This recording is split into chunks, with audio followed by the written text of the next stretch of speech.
Hello students, आप सब कैसे हो? आई होप आप अच्छे होंगे। क्लास 4 हिंदी फर्स्ट और सेकंड रिवीजन। ओके बच्चों, आप मिड टर्म एग्ज़ाम के लिए बहुत अच्छे से प्रिपरेशन करेंगे। आइए अब हम थोड़ा रिवीजन करते हैं। क्वेश्चन फर्स्ट है, निम्नलिखित शब्दों के शब्द अर्थ लिखिए। नंबर 1 है मखौला, मजाक, गुमराह, भटका हुआ। सयाने, चतुर, पुण्य, पवित्र, कमाऊं, कमाने वाला, ठहके, जोर जोर से हंसना, भात, पके हुए चावल। अब क्वेश्चन आंसर करते हैं। निम्न प्रश्नों के उत्तर लिखिए। पढ़ाई करते करते मयंक किसकी बातें सुनने लगा था? पढ़ाई करते करते मयंक मम्मी और सब्जी वाले की बात सुनने लगा था। पेड़ पौधों को हरा सोना क्यों कहा गया है? पेड़ पौधों को पेड़ सोने की तरह मूल्यवान होते हैं, इसी वजह से इन्हें धरती पर हरा सोना कहा गया है। बूढ़ा आदमी कौन सा परोपकार का काम कर रहा था? बूढ़ा आदमी पेड़ पौधे लगाने पर उसका परोपकार का काम कर रहा था। काकू जी खाना कैसे खा रहे थे? काकू जी पूरी, छोले, रायता, सब्जी, चावल का ढेर लगाकर गप गप करके खा जाते हैं। तो गप गप करके वो खा रहे हैं। क्या काकू जी को अपनी गलती का एहसास हुआ? हाँ, काकू जी को अपनी गलती का एहसास हुआ। रिक्त स्थानों की पूर्ति करो। मयंक मीठे मीठे सपनों को अलविदा कहकर किताबों में सर खपाना नहीं चाहता था। रंग बिरंगे मुख पृष्ठों के नीचे पाठ्य पुस्तकें उसका मखौल उड़ा रही थी। नींद से जागते ही मयंक को भूख का एहसास हुआ। पेड़ पौधे तो समाज की धरोहर है। वृक्ष लगाने से रोग शोक दूर होते हैं। जनसंख्या की बढ़ोतरी के कारण पेड़ों को बड़ी संख्या में काटा जा रहा है। सही उत्तर के सामने ठीक का निशान लगाइए। ठीक यानी कि टिक का निशान लगाएंगे। ठीक है। बूढ़ा आदमी किसका पौधा लगा रहा था? आम का। पेड़ों को कमाऊ सपूत पेड़ों का कमाऊ सपूत किसे कहा गया है? पत्तियों को।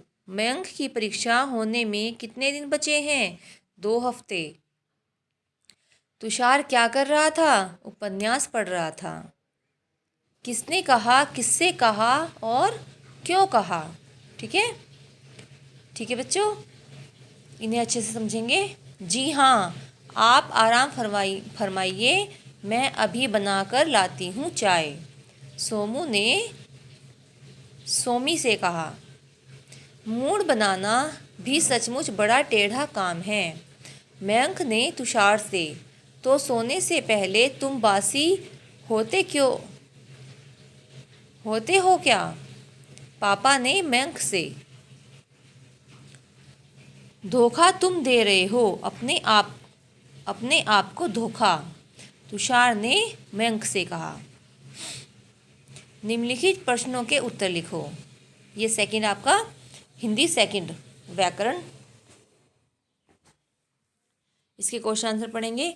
वाक्य के प्रमुख अंगों के नाम लिखिए। वाक्य के 2 अंग कौन कौन से हैं? उद्देश्य और विधेय। समूहवाचक संज्ञा के कोई 4 उदाहरण लिखिए। कक्षा, टोली, सेना और मेला। जैसे कि क्वेश्चन में पता चल रहा है समूह, जिसमें हम किसी समूह का, टोली का बात करते हैं, उसे समूहवाचक संज्ञा कहते हैं। संज्ञा की परिभाषा लिखो। किसी व्यक्ति, प्राणी, वस्तु, स्थान, दशा व स्थिति का नाम बताने वाले शब्द को संज्ञा कहते हैं। निजवाचक सर्वनाम के कोई 2 उदाहरण लिखो। इस कार्य को अपने आप करें। सेकंड है, इसके लिए हम स्वयं तैयार हैं। निम्नलिखित शब्दों के मुहावरे लिखो। कान भरना, चुगली करना, लोहे के चने चबाना, रंग में भंग पड़ना और नाक में दम करना। तो इसको हम अच्छे से याद करेंगे। कान भरना, चुगली करना, लोहे के चने चबाना, बहुत कठिनाई झेलना, रंग में भंग पड़ना, विघ्न पड़ना, नाक में दम करना, बहुत परेशान करना। निम्न पर्यायवाची शब्द लिखो। मस्तक, सिर, शीर्ष, मुंड। बुद्धि, अक्ल, प्रज्ञा, चेतना। बादल, मेघ, घन, जलद। रात, रात्रि, निशा, रजनी। ठीक है बच्चों, आप ये सब अच्छे से याद करेंगे। आगे बढ़ते हैं। निम्नलिखित शब्दों के विलोम शब्द लिखो। उठना, बैठना, जड़, चेतन, पहला, अंतिम, निकट, दूर। समश्रुति भिन्नार्थक शब्द जलद, बादल और जलज, कमल। समश्रुति भिन्नार्थक शब्द क्या होते हैं? जो एक जैसे दिखाई देते हैं लेकिन उनके भिन्न भिन्न प्रकार के अर्थ होते हैं, अलग अलग अर्थ होते हैं। ठीक है, सेकंड देखेंगे। धरा, धरती और धारा, जल प्रवाह, जो पानी का प्रवाह होता है नदी में। नंबर 3, कोर, किनारा, कौर, ग्रास। ठीक है, आगे क्वेश्चन 6, वाक्यांशों के लिए एक शब्द लिखो जिसका मूल्य न लगाया जा सके, अमूल्य। जिसमें धैर्य न हो, अधीर। जो कड़वा बोलता हो, कटुभाषी। जो सुनने में अच्छा लगे, कर्णप्रिय। कर्ण बोलते हैं कानों को, यानी कि कानों को जो अच्छा लगे, कर्णप्रिय। निम्न में अनेकार्थक शब्दों के लिए अर्थ लिखो। जाल, नेट, फंदा, जिसको नेट बोलते हैं, फंदा, माया और छल। कोट, पहनने का कोट और किला। कुल, सब और वंश। कुल को हम सब भी बोलते हैं। कुल कितने विद्यार्थी थे क्लास में? और कुल को वंश भी बोलते हैं। पर, पंख, चिड़िया के पंख, और परंतु के लिए भी यूज़ किया जाता है। कहानी लेखन, लालच का बुरा नतीजा। ये आप सभी को बहुत अच्छे से पढ़ना है या इसको समझ के लिखना है। या फिर आप इसमें ऑप्शन रहेगा आपका, कुछ भी अन्य कहानी भी आप इसमें कर सकते हो अपनी तरफ से, जो आपको अच्छी लगती है। निम्न वाक्यों में से सरनाम छांटकर लिखो। मैं कल दिल्ली जाऊंगा। इसमें सरनाम कौन से होंगे? मैं। जैसा करोगे वैसा भरोगे। इसमें जैसा और वैसा। पानी में कुछ पड़ा है। सरनाम क्या होगा इसमें? कुछ। यह कार्य मैं स्वयं कर लूँगा। इसमें सरनाम क्या होगा? यह और मैं। अब हम कहानी लेखन पढ़ते हैं। लालच का बुरा नतीजा। एक जंगल में एक कछुआ और एक खरगोश रहा करते थे। एक बार कछुए के मन में विचार आया कि क्यों ना मैं खरगोश बन जाऊं। वह भागता हुआ साधु के पास आया और उसने प्रार्थना की कि वे उसे खरगोश बना दे। साधु ने कछुए को खरगोश बना दिया। अब वह खरगोश बनकर निडर घूमने लगा कि एक दिन उस पर एक मोटी बिल्ली झपटी।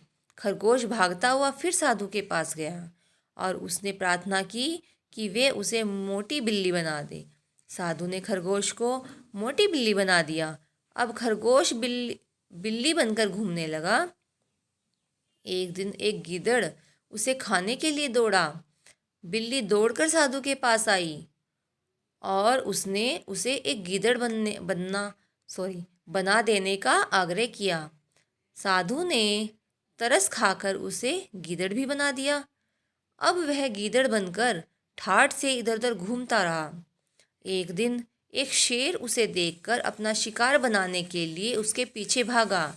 गीदड़ साधु के पास आकर गिड़गिड़ाया और शेर बनाने का आग्रह किया। साधु ने इस बार उसे ताकतवर शेर बना दिया। कुछ दिन बीत जाने के बाद शेर ने सोचा, क्यों ना इस साधु को ही खा लिया जाए। साधु को खाने के विचार से वह साधु के पास आया। जो ही वह साधु पर झपटा, साधु ने उसे पुनः कछुआ बना दिया। अब वह हाथ मलता रह गया। तो बच्चों, इस कहानी से हमें क्या शिक्षा मिलती है कि लालच का बुरा नतीजा होता है। ज़्यादा लालच करना भी कई बार हमें नुकसान देता है, जैसे कि ये शेर से वापस कछुआ बन गया। ओके बच्चों, आई होप आपको अच्छे से समझ में आया होगा। आप एग्ज़ाम की बहुत अच्छे से तैयारी करेंगे। Have a nice day.